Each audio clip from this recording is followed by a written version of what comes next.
Le doy gracias a la pastora, a nuestro hermano Israel, a los que han hecho posible que este curso se dé aquí.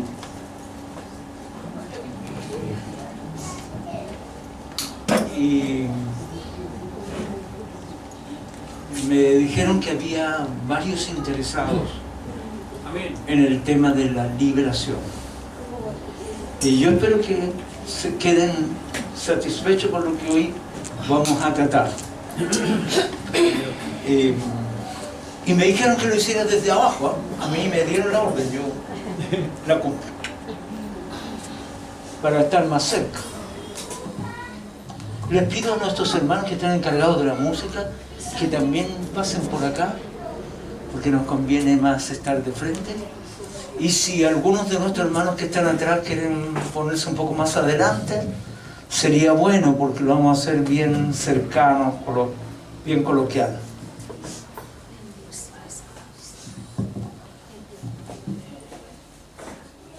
Liberación.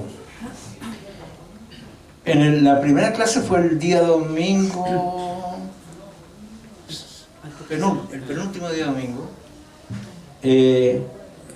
y la centramos en dos aspectos. Uno, que para ser liberado uno tiene que conocer la verdad. Son palabras de Jesús. Esto es lo que encontré. ¿No es cierto? ¿Se acuerda usted de las palabras que el Señor dijo? Dijo Jesús a los judíos que habían creído en Él: si permaneciereis en mi palabra, seréis verdaderamente mis discípulos, y conoceréis la verdad, y la verdad os hará libres. La verdad es la que hace libre. No la orden de echar fuera, te echo fuera demonios. ¿Ya? Y mire lo que, por el proceso que Jesús indica que hay que pasar. Primero es creer, lo principal, creer en Jesús, creer en su palabra. Pero luego es permanecer en la palabra. No solamente creer una primera vez a un discurso de Jesús como los judíos. Esos judíos lo habían escuchado y les gustó la palabra y creyeron en Él. Y Jesús puso estas exigencias, que son exigencias de gracia, no de ley. Si permanecieres en mi palabra, seréis verdaderamente mis discípulos. O sea, permanecer en la palabra, ser discípulo de Jesucristo, no solamente un creyente, sino un discípulo. ¿Y quién es un discípulo? Un alumno que aprende una doctrina de un maestro, enseñanzas de un maestro, si no le gusta la palabra doctrina. Ya, seré verdaderamente, no falsamente, verdaderamente mis discípulos. Y al ser mis discípulos, conoceréis la verdad. Y la verdad los hará libres. Es muy importante ese texto para la liberación de espíritus diabólicos.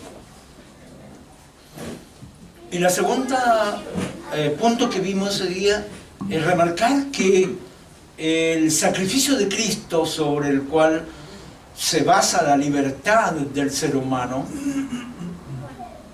sacrificio en la cruz, ahí la libertad tiene su base,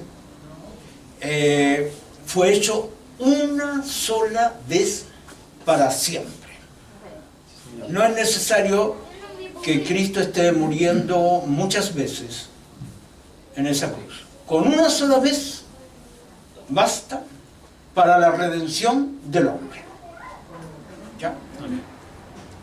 Entonces, eso es muy importante, hermano, porque eso trae otras derivaciones básicas para la liberación.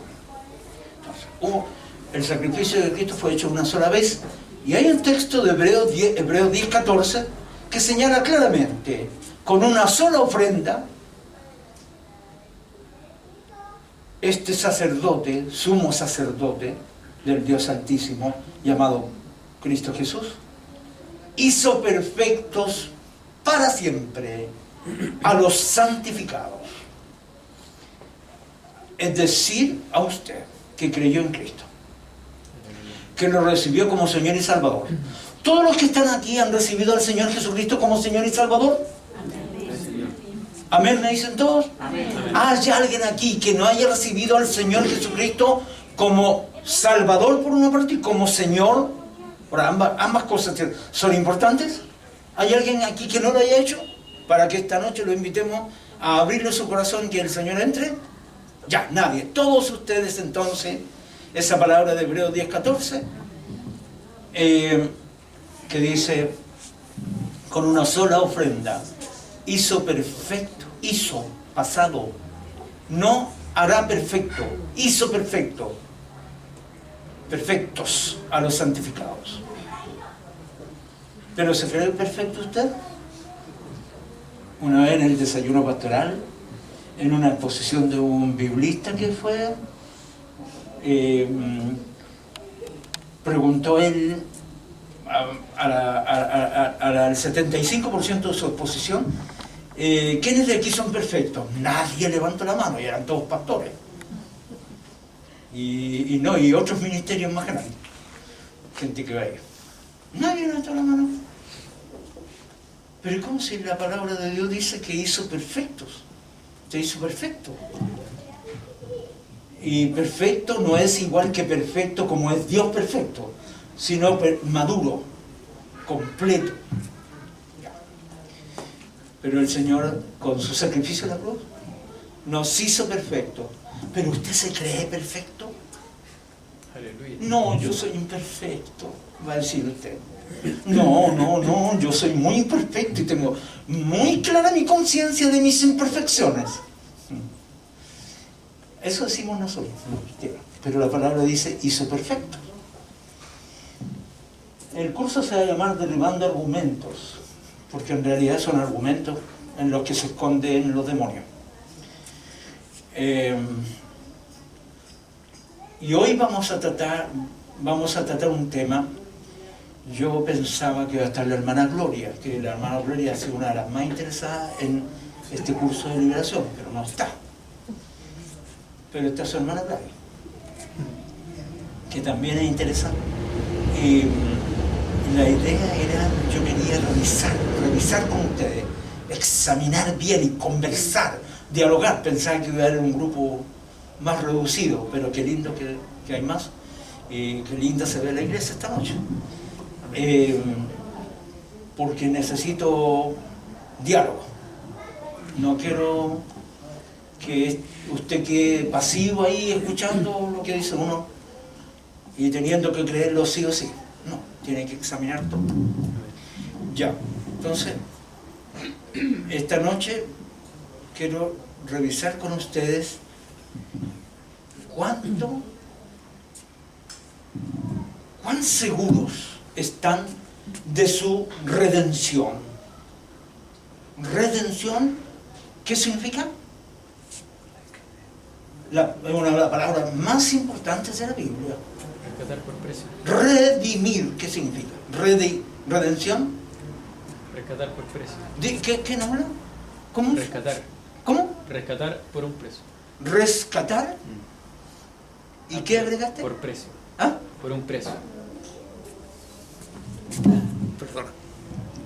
Rescatar por precio. Rescatar por un precio. Ya, amén. Amén. Gran parte de eso es. Así es. Un hombre va al mercado de esclavos, elige un esclavo y paga el precio que decía usted por el esclavo. Por el esclavo. Es decir, como comprándolo. Pero luego de comprado y pagado el precio, a quien lo vendía le otorga la libertad. Amén. O sea, lo saca del mercado de esclavos y le otorga libertad. Ahora ya no serás esclavo mío, sino te doy la libertad. Eso es redención. Y la redención es un plan que Dios ideó en la eternidad. Es un plan. Es todo un proceso. Es todo un proceso. Que de repente nosotros, lamentablemente, lo olvidamos. Y tiene partes ese plan. Bueno, antes de entrar en explicar eso del plan de redención, quiero decirles que los demonios entran más en los creyentes por desconocimiento de la verdad que por pecado. Te apuesto que si yo les pregunto, ¿por qué entran los demonios? Porque el creyente comete pecado. Entonces, por eso ahí entran los demonios. Mentira, no es así. No es así. No es así. Los espíritus entran a través de las mentiras que uno cree del enemigo. Y una de las mentiras es creer esa primera mentira que le estoy diciendo. ¿Por qué no entran? A ver, el pastor, ¿por qué no entran por los pecados? Porque los pecados del creyente ya fueron pagados, anulando el acta de los decretos que había contra nosotros, que nos era contraria, quitándola de en medio. ¿De en medio de qué? De la relación entre Dios y yo, o yo y Dios. Yo estoy abajo, Dios arriba. Entre medio, un acta de los decretos. ¿Cuál? La lista de tus fechorías. La lista de tus fechorías estaba ahí, lista legada, y se interponía entre el de arriba y tú, Dios y tú. ¿Qué hizo Jesús cuando murió en la cruz? La anuló, el acta de los decretos, quitándola de en medio y clavándola en la cruz. ¿Ya? Entonces, ¿qué te va a sacar el diablo de tus pecados, de tus errores? Lo va a hacer porque es atrevido, mentiroso, y te va a acusar constantemente de cualquier error que cometas. Error como padre, error como parte de la sociedad, error, qué sé yo, que cometiste en tu trabajo, en las conductas diarias, todo eso. Te va a acusar constantemente.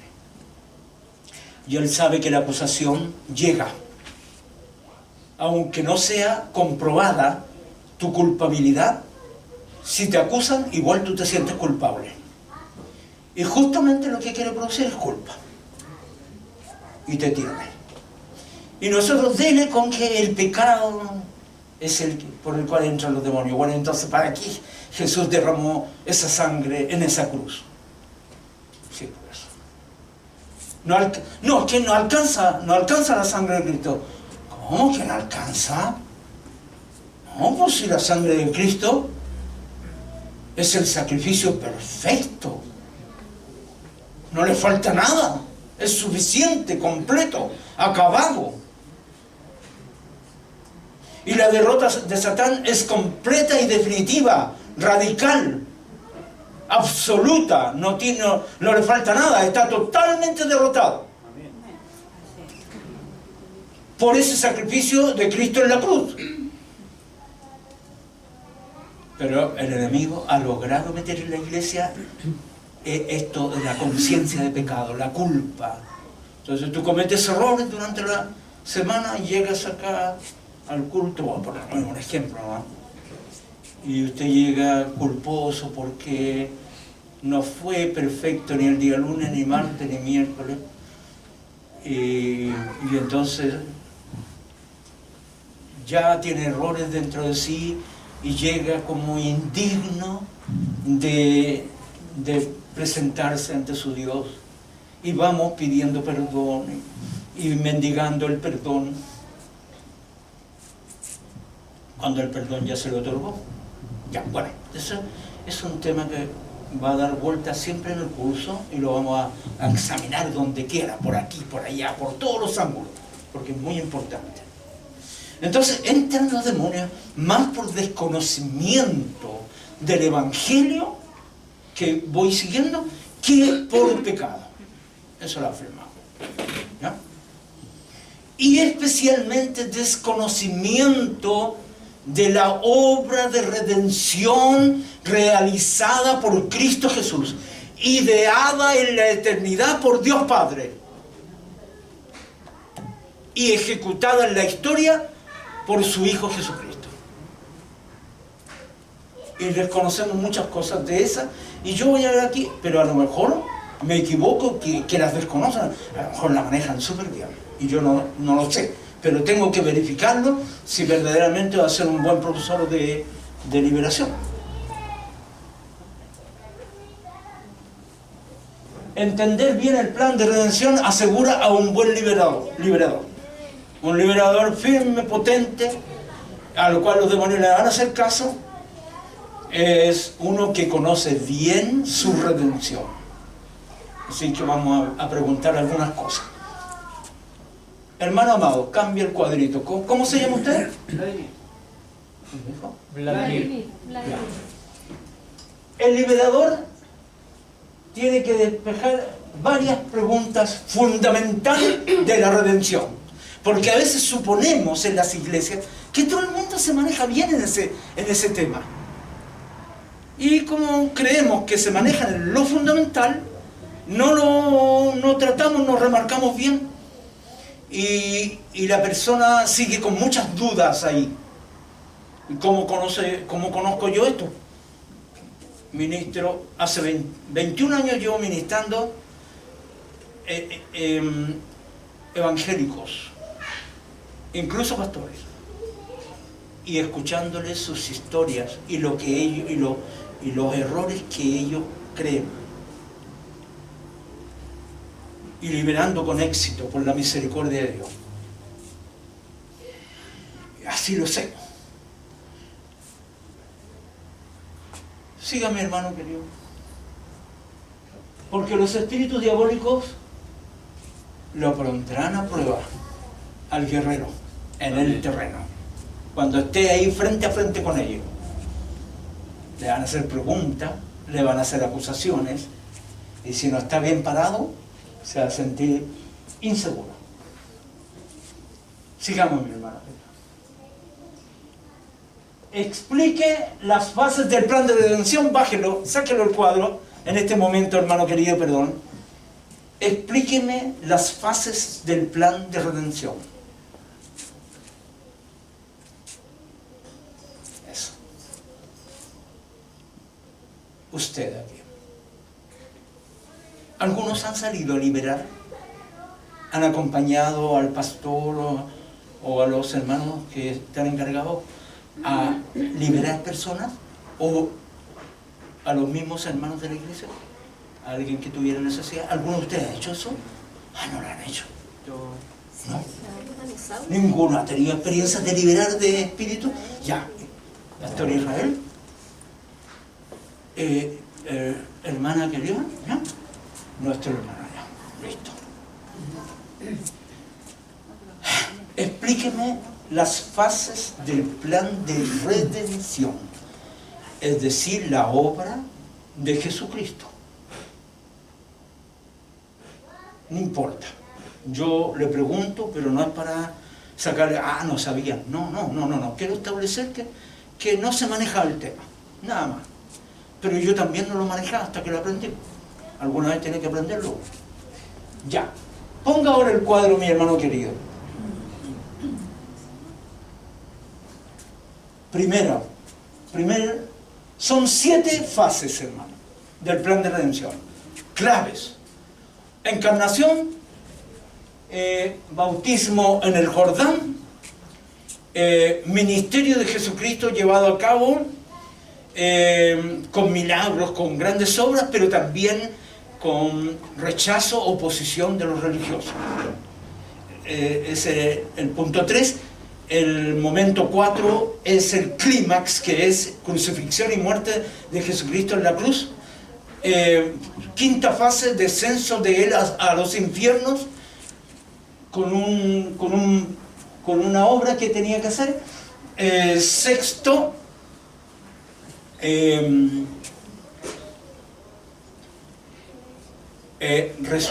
resurrección del Señor y ministerio de Cristo durante 40 días entre los seguidores de Él. Y séptimo, ascenso a los cielos con una promesa que es enviar al Espíritu para que nos diera poder. Ese es todo el plan de redención. Ese plan de redención Jesucristo lo llevó a cabo en forma perfecta, impecable, sin errores, uno por uno los pasos. Y por haberlo llevado a cabo en forma tan perfecta, nosotros podemos andar seguros. ¿Me entienden? Podemos andar seguros, completamente seguros, porque lo que hizo Él en ese plan garantiza nuestra salvación. Garantiza nuestra salvación. Y la salvación no solamente como concepto, ese concepto básico que tenemos de que cuando nos muramos nos vamos a ir al cielo. Eso es salvación para muchos creyentes. No, la palabra salvación es mucho más grande que eso. La palabra salvación implica todo un paquete en el cual vienen muchas cosas importantes. Están incluidas, uno, la seguridad del creyente. 2, la preservación de su alma. 3, la justificación por la fe en Cristo. El perdón completo de los pecados. Y otras cosas. Y la comunión con Dios, manteniéndose esa comunión firme, permanente, todo el tiempo, no gracias a la santidad suya, no gracias a su obediencia, no gracias a nada que usted haga, sino que gracias a lo que hizo Cristo en forma perfecta. Dios se va a mantener con usted, lo va a guardar, va a estar cerca suyo, va a estar en comunión suyo, le va a recibir sus oraciones, va a guardar a los suyos, va a cumplir las promesas de Él. Pero no por tu santidad, no por lo que tú haces, no por tu conducta, no por tu oración, no por tus ayunos o vigilias o obras que tú hagas. No es por nada de eso. Dios no se va a mantener a tu lado por eso. Se va a mantener a tu lado por una sola cosa: que usted puso su fe en Jesucristo, creyó en Él, y usted está seguro de que por la obra de Él, por los méritos de Él y por la justicia de Él, y no la obra suya, ni los méritos suyos, ni la justicia suya, Él está a su lado y lo asegura. Y eso no quiere decir que no hay que orar, no hay que ayunar, no hay que venir a la iglesia y reunirse con los hermanos. No quiere decir nada de eso, sino que la garantía de tu salvación, de tu seguridad en Cristo, de que el enemigo no te va a poder tocar, no te va a poder dañar, no va a poder dañar a ninguno de los tuyos, está en la obra perfecta que Jesucristo el Señor hizo, y nada más que eso. Y producto de que tú vives seguro en que Él la hizo perfecta, tú te nace apartarte del pecado, te nace de adentro, no por obligación como la ley. Te nace apartarte del pecado, te nace apartarte del mundo, te nace venir a la iglesia y estar con los santos, te nace a orar, te nace de adentro, de tu nueva naturaleza, ayunar y las cosas que son necesarias para realizar las obras que Él preparó de antemano, para que tú anduvieses en ellas, pero que las preparó Él, no las obras tuyas que se te ocurren a ti. ¿Se entiende? Porque estas cosas, hermano querido, en las iglesias hay que hablarlas. Claro, No pueden ser, ni sí parece. No. Toda la base tuya y la mía descansa en la fidelidad de Cristo, en la obra de Cristo, en lo que Él hizo. Su justicia te es prestada. La justicia de Él, el Señor ni siquiera te la presta, sino que te la da como un don. Es un don de justicia, que te lo entrega Él, y tú andas en justicia por la justicia no tuya, de Cristo. No lo macanudo que eres tú, no lo moral que eres tú, nada de eso. Eso es muy importante, ¿no? Ya. Plan de redención, encarnación, ¿qué significa? Que el Verbo eterno, el Hijo de Dios, la segunda persona de la Trinidad, que es Jesucristo, como cuando dice el Evangelio de Juan en su versículo número 1, dice, en el principio era el Verbo, y el Verbo era con Dios, y el Verbo era Dios. Este era en el principio con Dios. Todas las cosas por Él fueron hechas, y sin Él nada de lo que ha sido hecho fue hecho. Ese Verbo eterno se hizo carne. Amén. Y crece como un hombre normal. Siendo un bebé, sí, quizás antes de eso un embrión, y creció en el vientre de su madre. En el momento nació, y después creció como niño. Después de niño pasó a ser puber, adolescente, joven, y luego un adulto. Él siguió todos esos procesos.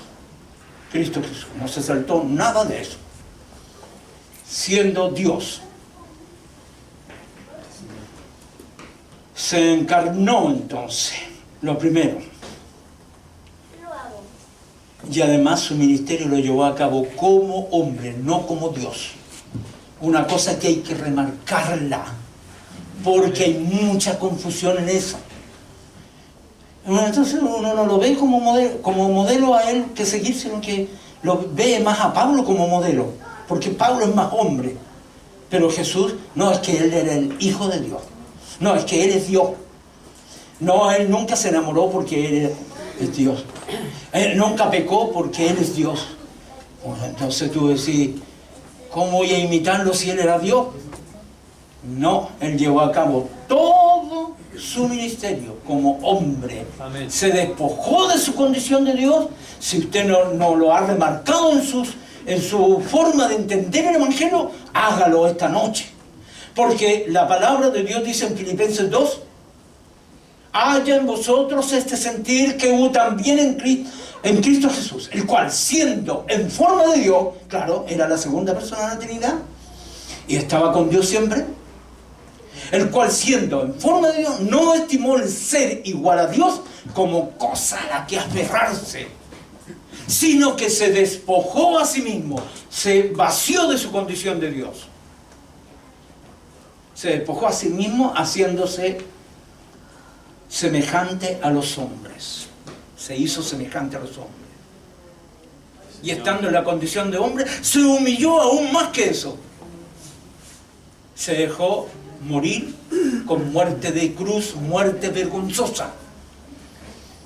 Aleluya. Bendito sea el Señor. Amén. Se despojó de su condición de hombre. Entonces realizó su ministerio como hombre. Así que Jesús lo tiene que ver en su ministerio, no después, ni antes. Antes Él es Dios. Y después ocupa su lugar de Dios sentándose a la diestra de Dios en las alturas para gobernar. Pero los 3 años y tanto, hombre. Se tuvo que afirmar en la fe. Tuvo que llevar todo a cabo con fe, igual que nosotros. Tuvo que orar con gran clamor y lágrimas, dice el libro de Hebreos. Tuvo que orar. Dios no tiene que orar. ¿A quién le va a orar? Si Él es Dios. Lloró, se cansó. Tuvo que ir al baño como nosotros, aunque las escrituras no dicen esas cosas, para que no. Pero como hombre, tuvo que hacer todas las cosas de hombre. Sintió hambre, durmió, sintió sueño. Es decir, Dios no necesita nada de eso. No tiene ninguna de esas cosas. No es necesaria en Él ninguna de esas cosas. Entonces, ¿para qué? Para ser modelo de nosotros. Entonces, cuando tú tengas en tu caminar algo, una pregunta, algo, ¿cómo hago esto? Mira a Cristo. Ve cómo Cristo lo hizo. Amén. Ve cómo Cristo resolvió el tema. Y ahí tú vas a encontrar el camino para resolver todos los temas. Entonces, bueno, me estoy deteniendo mucho en cada uno. Entonces, encarnación, se hizo hombre. Bautismo en el Jordán significa que él, ¿por qué el bautismo en el Jordán con Juan el Bautista fue tan importante? Porque ahí él se identificó con el pecado de la humanidad. Ahí tomó el pecado de los hombres. Porque Juan bautizaba con arrepentimiento, con bautismo de arrepentimiento. ¿Y quiénes iban? Los que se creían pecadores y que necesitaban arrepentirse. Ahí iban a bautizarse con Juan en el Jordán. Cuando aparece Jesús y viene a él, Juan dice, ¿y tú qué vienes? Él era primo de Jesús. ¿Y tú qué vienes a hacer aquí? Yo no soy digno de desatar la correa de tu calzado, no soy. ¿Qué vienes a hacer? ¿Por qué estás aquí? Porque Juan sabía bien quién era Cristo. Se extraña, no entiende, porque él no sabía, como nosotros sabemos ahora por la Escritura, el plan que Dios tenía. Él viene a bautizarse como arrepintiéndose de pecados, como un pecador cualquiera. Y ahí, en ese momento, toma el pecado de la humanidad para cargarlo. Por eso se manifiesta la voz del Padre desde el cielo y el Espíritu Santo como paloma en el momento del bautismo. Y la voz dice desde el cielo, este es mi Hijo amado en el cual tengo complacencia. ¡Qué precioso! Por eso ese momento es coronado con la presencia de la Trinidad ahí completa, porque es muy importante. Ya en la tercera fase que él lleva a cabo su ministerio, hace sus grandes milagros, se revela, se da a conocer, y el poder de Dios lo da a conocer al pueblo. El pueblo se enfervorece, hay una gran expectación de este hombre tremendo que ha aparecido, y los religiosos agarran celo con Dios, con Jesús. Agarran celo con él y lo empiezan a perseguir, empiezan a idear cómo matarlo a ese grado. Y finalmente lo entregan a la muerte, lo acusan ante el Imperio Romano para que lo ajusticien. Y de ahí viene la cuarta fase, que es la muerte y resurrección de Jesús. La muerte y crucifixión de Jesucristo. ¿Por qué es importante y es el clima? Porque si Jesús no muere, no hay redención. Por lo tanto, los 4 evangelios, se escribieron 4 evangelios, 4 historias de Jesucristo. Las 4 se detienen con detalles en la muerte de Jesús para establecer claramente que fue muerto en esa cruz. Los 4 evangelios. En los 4 evangelios usted no encuentra todo en Juan, todo lo que está en Juan también está en Marcos y también está en Lucas. No. Hay algunas cosas que están en los 4 evangelios, muy pocas, y las otras son la visión de cada evangelista. Pero la muerte de Jesucristo y la crucifixión de él están establecidas, porque es muy importante que muera, que hubiese muerto.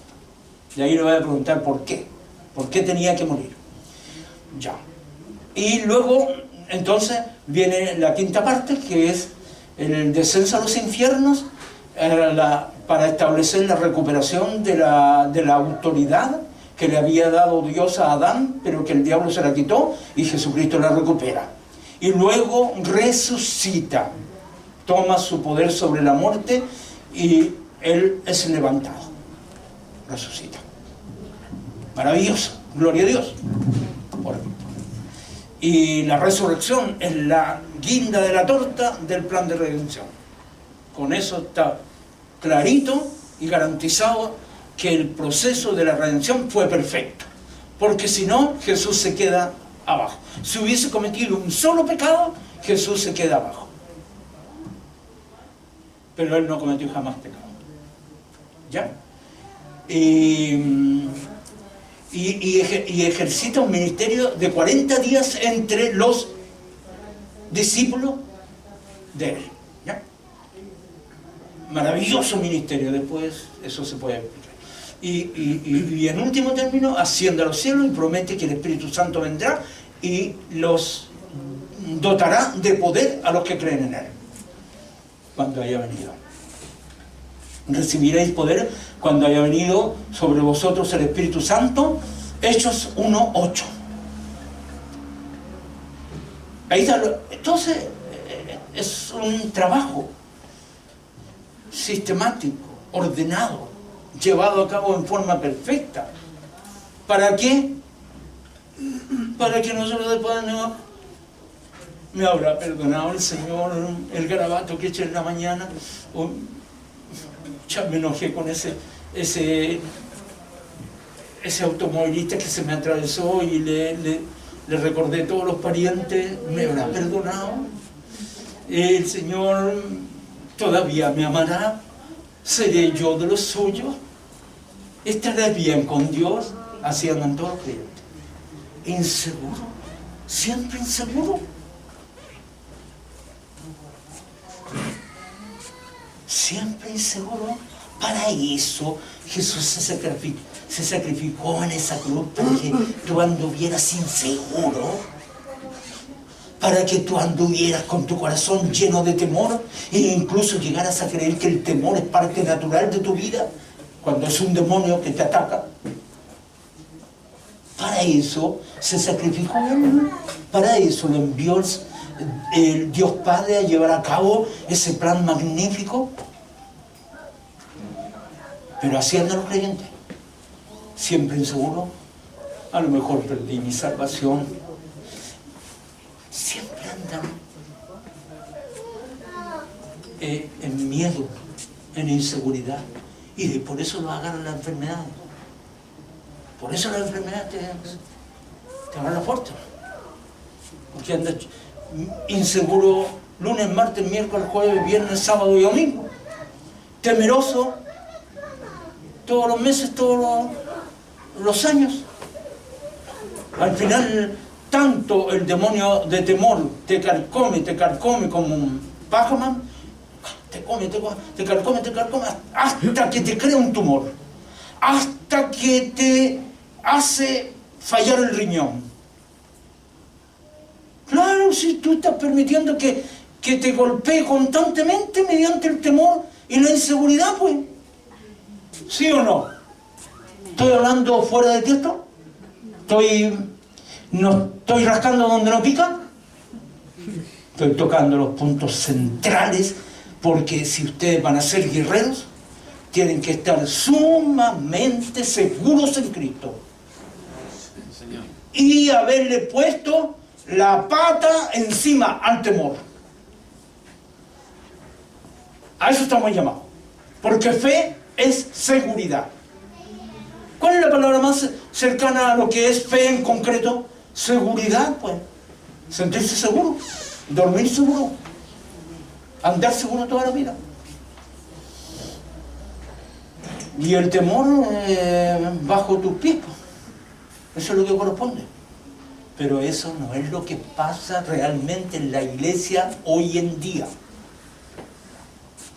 Entonces, un plan perfecto de 7 fases. ¿Quedó clarito? Todo lo que Cristo hizo, y lo hizo bien. ¿No? Sigamos, mi hermano, con la cuadro siguiente. Pasamos al segundo punto.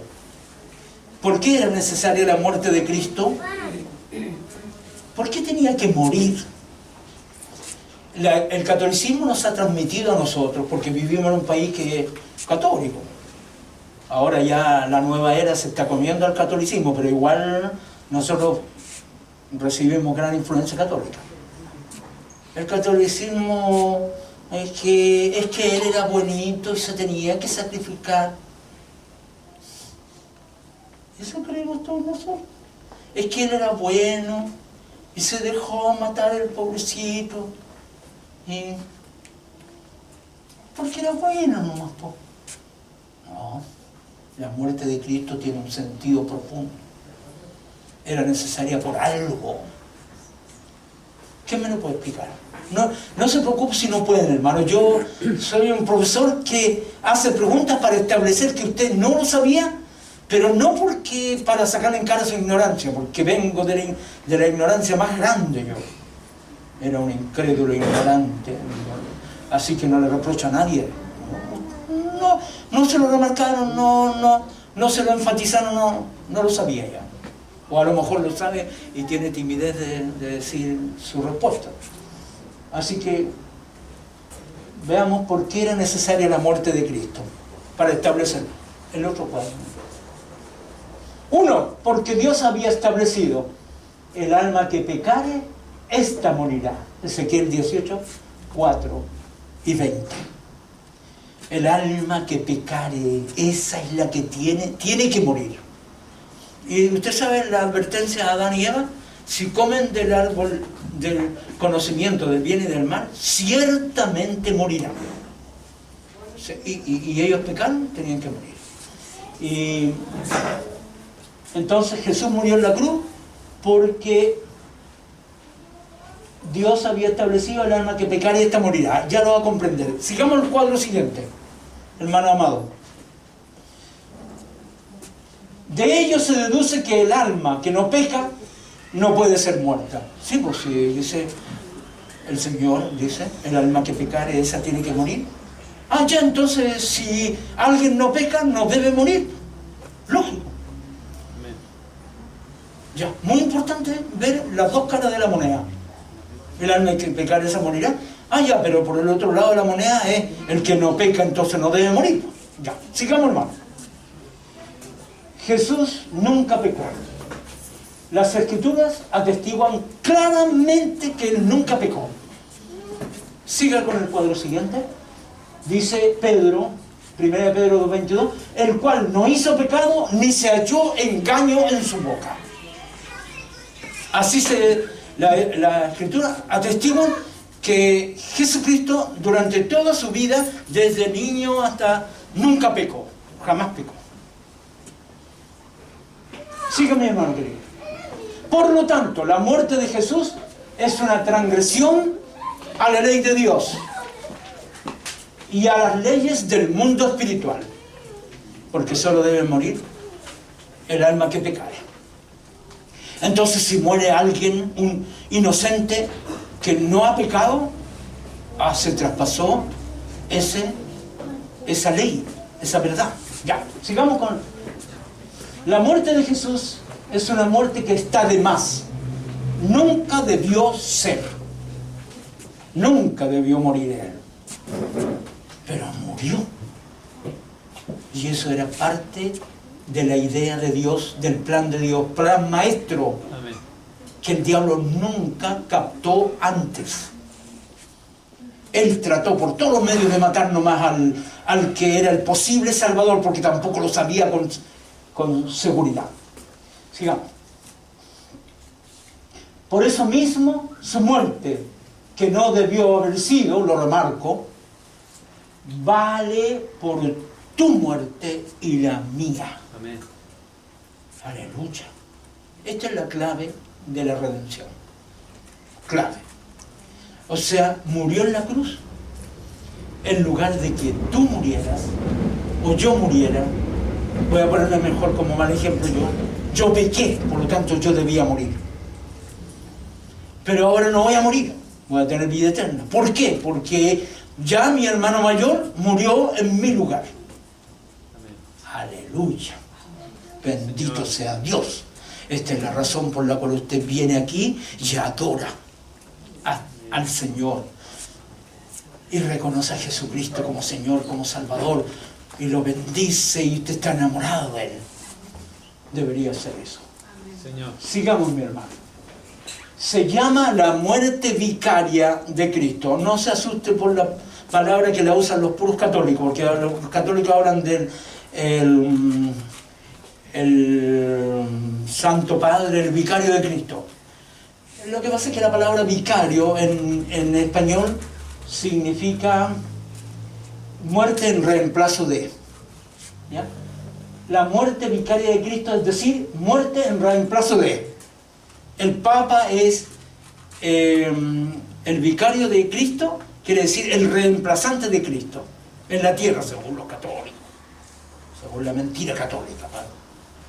¿Ah? Por eso la palabra vicaria, muerte vicaria de Cristo, es muerte en lugar de tu muerte, en lugar de tu muerte. Vamos a tener vida eterna porque otro pagó la muerte por nuestros pecados. Él murió cuando no debía morir por nuestros pecados. Amén. Por eso el plan de Dios es perfecto. Siga. Ya, y tercer punto, a través de este recurso legal. Mire, fíjese bien esto. A través de este recurso legal que Dios en su sabiduría tenía ideado, el que mató a Cristo, siga mi hermano, es decir, el diablo, pudo ser acusado culpable de haber derramado sangre inocente. Así que se cumplieron dos, con la redención en Cristo, con la muerte de Cristo en la cruz, se cumplen dos objetivos de Dios. Número uno, que hubiera posibilidad de salvación para todos los que creyeran en Él. Toda la humanidad tiene esa posibilidad, creyendo en Cristo, pueden ser librados de la muerte eterna. Y la otra es demostrar la culpabilidad del diablo. Eso no es tan importante, es terrible de importante. Si vayas a ir a enfrentarte a los demonios, tienes que saberlo. Y ellos van a tener que respetarte porque tú no sabes. Saben que tienen delante de ellos a uno que sí la sabe. ¿Ya? ¿Por qué es tan importante? Porque había un conflicto en el cielo cuando Satanás se rebeló y armó el plan de revolución contra Dios. Para hacerse igual a Dios, arrastró a la tercera parte de los ángeles en su capacidad de persuasión. Y le siguieron. ¿Y sabe lo que él hizo? Acusó a Dios de ser injusto y de no ser un Dios de amor. Porque cargaba, según lo que él les dijo a los otros, se cargaba para un lado, para el lado de su hijo. Él amaba solo a su hijo, un amor egoísta. Eso no es amor. El diablo lo plantea así. Y él tenía cartas debajo de la manga, escondidas. A Eva fue y le dijo, así que ustedes no pueden comer de todo árbol del huerto. Miren que es mentiroso, si sabía que no era así. Y entonces Eva, ya turbada, porque ya le dio el primer golpe, dice, no, de todo árbol del huerto, dijo Dios, pueden comer. Pero del árbol del conocimiento del bien y del mal, dijo Dios, no comeréis de él, ni le tocaréis. Nunca dijo el Señor, ni le tocaréis. Usted va a Génesis y en ninguna parte dice, ni le tocaréis. Pero ella ya estaba turbada. Eso demuestra que ya la serpiente la tenía turbada. Y él viene el mentiroso y dice, Eva dijo, no comeréis de él ni le tocaréis para que no muráis. Y el mentiroso lanza su primera mentira. No moriréis, le dice, sino que sabe Dios, o sea, la cartita debajo de la manga, que si ustedes comen de ese árbol van a ser igual que él, conociendo el bien y el mal. Y la tentación de Eva fue ser igual que Dios, no comerse la manzana, porque eso es una cuestión de dibujo animado, pues, hermano. Querer ser igual a Dios. Y por primera vez miró la fruta del árbol y lo encontró delicioso a la vista. Se tentó. Eso significa se tentó. Y comió del árbol. Y Satanás hizo caer al hombre y le robó la autoridad que Dios le había dado al hombre. Así funciona la cuestión. ¿Ya? Entonces, mi hermano querido, un conflicto en el cielo con una acusación contra Dios. Y los ángeles no lo saben todo. Los ángeles santos no son omniscientes. Entonces la acusación del diablo a uno los casó y se volvieron a favor de él, del ángel Lucero. Y los otros, no, Dios no puede ser, no le creemos a este. Pero no saben si Dios verdaderamente es caprichoso, es egoísta, está inclinado hacia el lado de su hijo. No lo saben. ¿Cómo lo van a saber? En la historia. La historia de nosotros fue hecha para eso, para que allí se demostrara la inocencia de Dios y la culpabilidad del diablo. Y a través de la obra de Cristo se demuestra que el diablo es culpable, malicioso, mentiroso y todo lo que se sabe de él.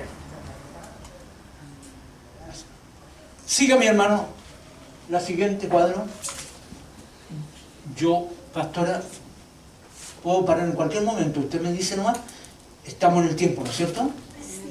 ¿Sí? Ya, listo. Yo digo, el último cuadro y...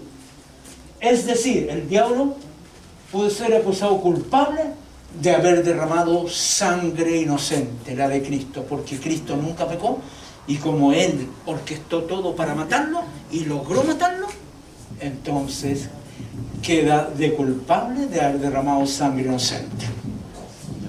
Ya, mi hermano, esto todo es importante, porque cuando usted se va a enfrentar a espíritus diabólicos, ellos lo van a atacar, le van a preguntar y le van a decir cosas para turbarlo.